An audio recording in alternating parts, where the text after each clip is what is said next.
अल्हम्दुलिल्लाह नहमदुहु व नस्तईनुहु व नस्तगफिरुहु व नु'मिनु बिही व नतवक्कलु अलैहि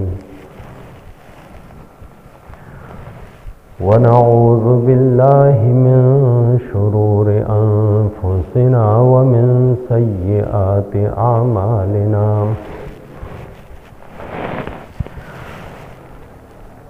मन यहदिहिल्लाहु फला मुज़िल्ल लहु व मन युज़लिल्हु फला हादिय लहु व नशहदु अल्ला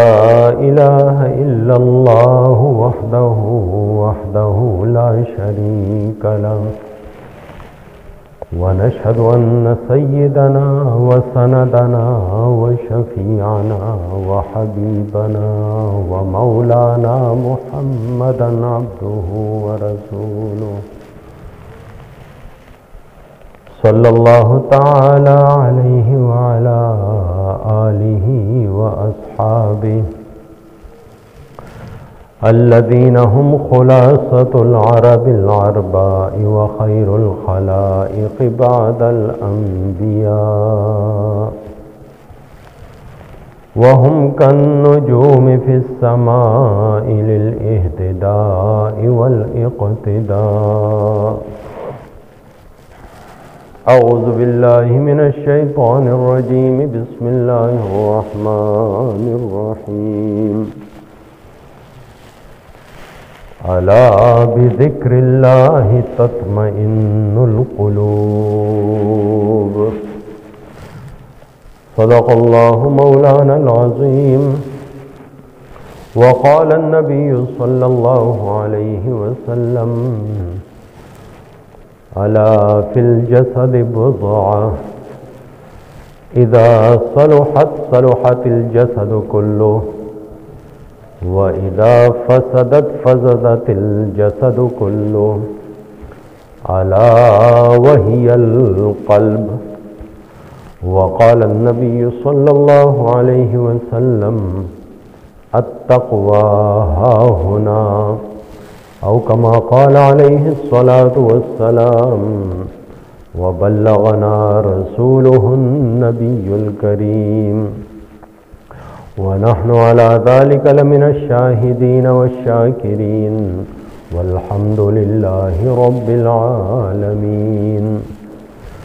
याद ऊगर मून से जानत बवद हर दो आलम ज़ेर फरमानत बवद। आ खुदा खाहत के मायारी कुनद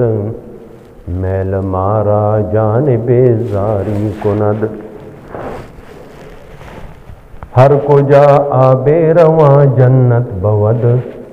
हर कुजा अश्के रवां रहमत बवद। हर दम अज़मा सद दरूद व सद सलाम बर रसूलो आलो अस्हाबश तमाम। दरूद शरीफ हुआ। अल्लाहुम्मा सल्लि अला मुहम्मद व अला आलि मुहम्मद कमा सल्लैता अला इब्राहीम व अला आलि इब्राहीम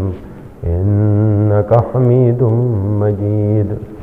अल्लाहुम्मा बारिक अला मुहम्मद व अला आलि मुहम्मद कमा बारकता अला इब्राहीम व अला आलि इब्राहीम इन्नका हमीदुम मजीद।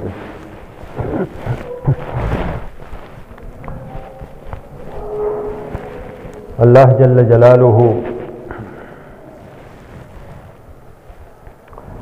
दा इंसान द खपल इबादत तपारा पैदा करे दे।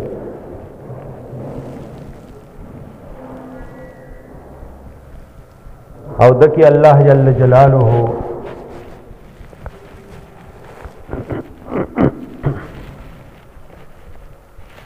मुख्तलिफ सिफात इखिरी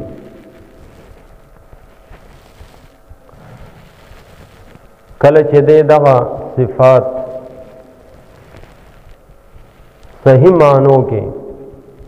इस्तेमाल की दा सलाहियतों न सही जायके लगी नो दे मस्जूद मलाइक जोड़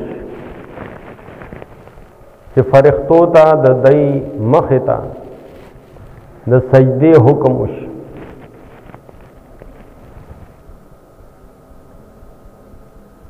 او هغه فرښتې چې هغه د په نیابت باندې د په خلافت باندې د په پیدایش باندې دا اعتراض کړو چې باری تعالی تاسو داسې انسان داسې مخلوق پیدا کوئی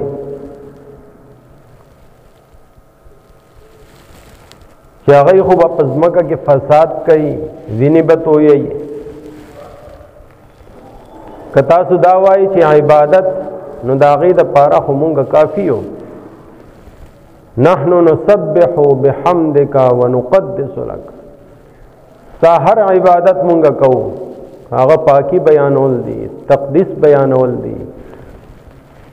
که هغه ستا تعریف کول دي ستا ثنا کول دي هغه ټول کارونه مونږ کوو بیا د پیدایش څه ضرورت دی نو ارشاد وشه دوی ته انی اعلم ما لا تعلمون څه چې زما په علم کې دي هغې ته تاسو کله رسیدی شئ او الله رب العزت بیا د دې مخلوق هغه فوقیت او فضیلت د هغې وړاندې واضحه هم که د ځمکې مختلف خواص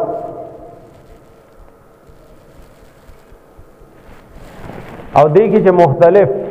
څیزونه پراته دي د هغې فایدې نقصانات هغه آدم علیه السلام ته زده کړئ فرښتونه تپوس وشو چې د دې څیزونو نومونه ووایي خواص ووایي تفصیلات ووایي هغوی وی باری تعالی د دې علم خو موږ سره نشته او چې آدم علیه السلام ته وویلی شو نو هغوی فوراً وویل نو په دغه وخت کې دو مخلوقات وو د آدم علیه السلام نه علاوه یو فرښتې وي او بل طرف ته عزازیل یعنی پیریانو کې وو یو مخلوق د علم فوقیت او برتری چې آدم علیه السلام له ورکړې شوی وه هغه یې ومنله الله رب العزت دواړو ته یو حکم وکړ چې اوس دته هټ شئ دا سجده د عبادت سجده نه وه عبادت خو یو الله ته د الله د وړاندې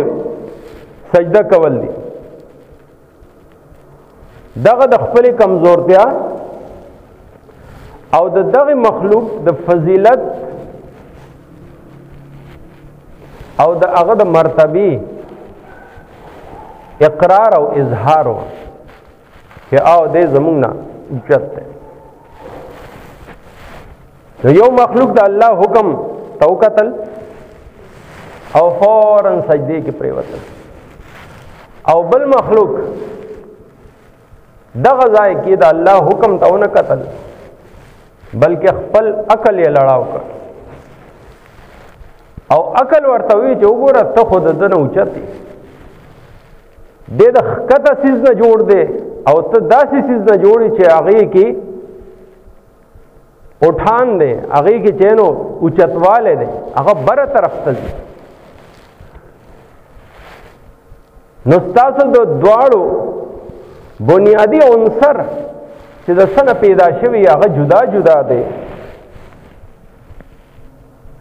نو په دې بنیاد ته دې نه د دې مخلوق نه افضل یې ځکه تاله سجده نه دی کول پکار دا ورته زړه ووایي حالانکه دې وخت کې دا قتل وو چې حکم درکوونکی څوک دې ته مه ګوره چې مخې ته څوک دي چا ته سجده کول دي چا ته ټیټېدل دي قتل خو دې ته وو چې زما رب ما ته وایي چې دې ته اوس مونږ ته زمونږ رب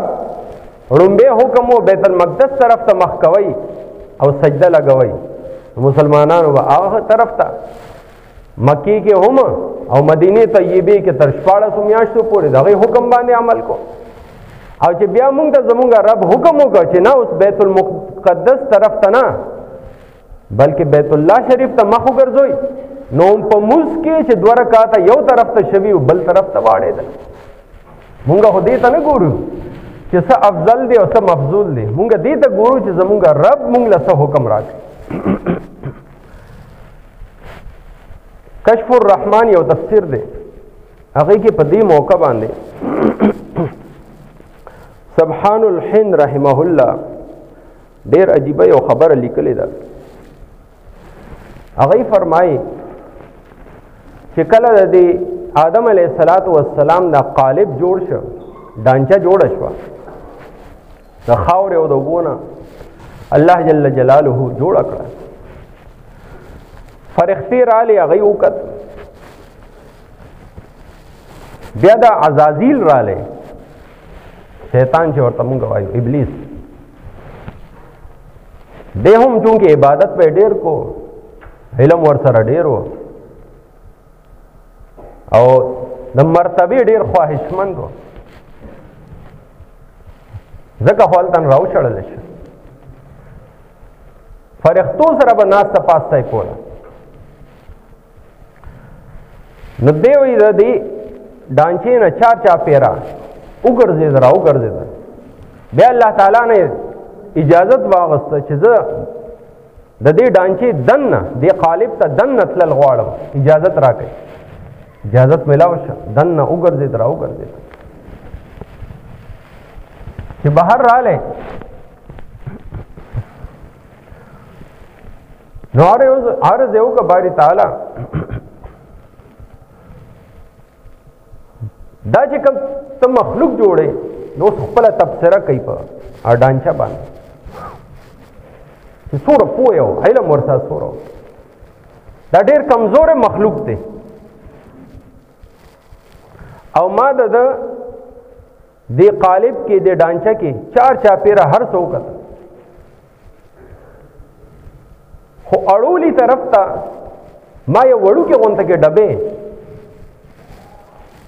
چې دله کوم دا تاسو دا موټی جوړ کړی دی دومره د دې سایز دی،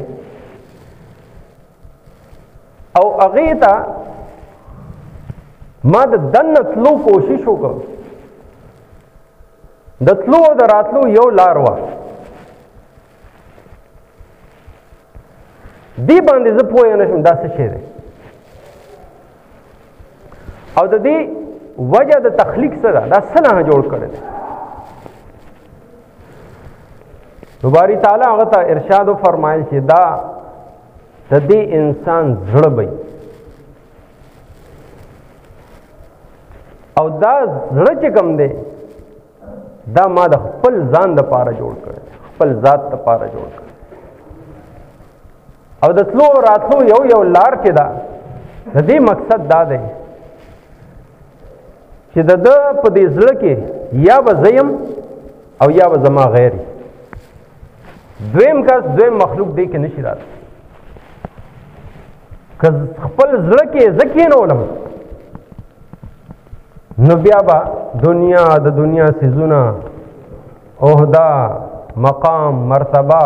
عزت، احترام، پروتوکول، دا څیزونه به د ده زړه کې نه، او چې دنیایي د ده په زړه کې بیا به زه نه یم د ده په زړه. باری تعالی دې له تا څه نوم ورکړی دی؟ ارشاد وشو د ده قلب دی، قلب، زړه. هم د دغې زړه باره کې نبي علیه الصلاة والسلام فرمایلی دی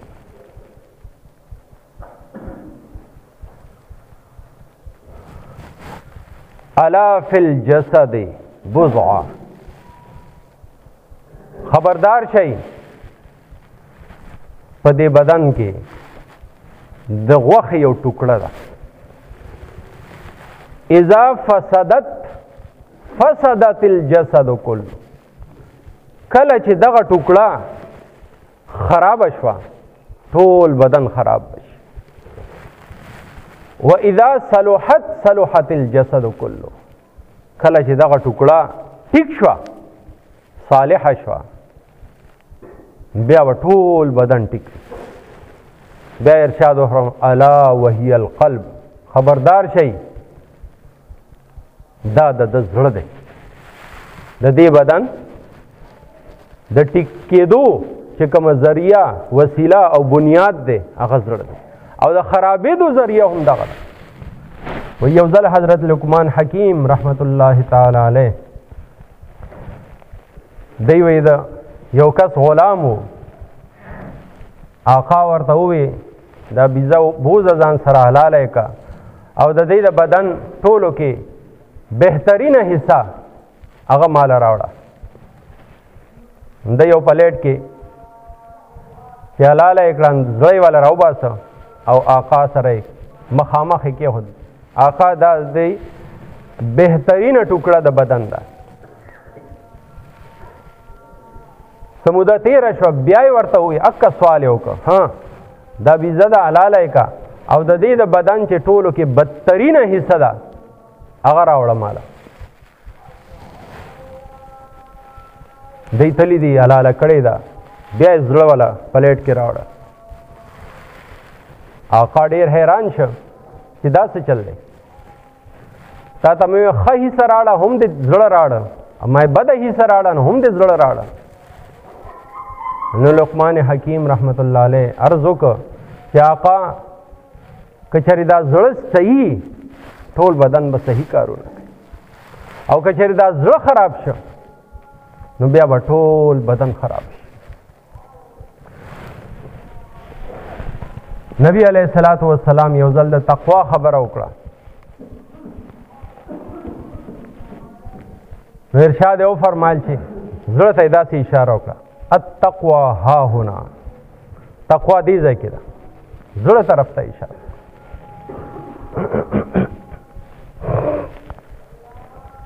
دا زړه چې خراب شو یا د دې د اصلاح ذریعه او طریقه څه ده هغه هم مونږه د قرآن کریم نه تپوس وکړو نو قرآن کریم وایي الا بذکر الله تطمئن القلوب د زړونو اصلاح د زړونو اطمینان د زړونو سکون د زړونو آرام د زړونو علاج هغه د الله په نوم کې دی د الله په ذکر کې دی د دې روح او د دې زړه غذا هغه د الله ذکر قرآن کریم کې راځي الخناس په شا تښتېدونکې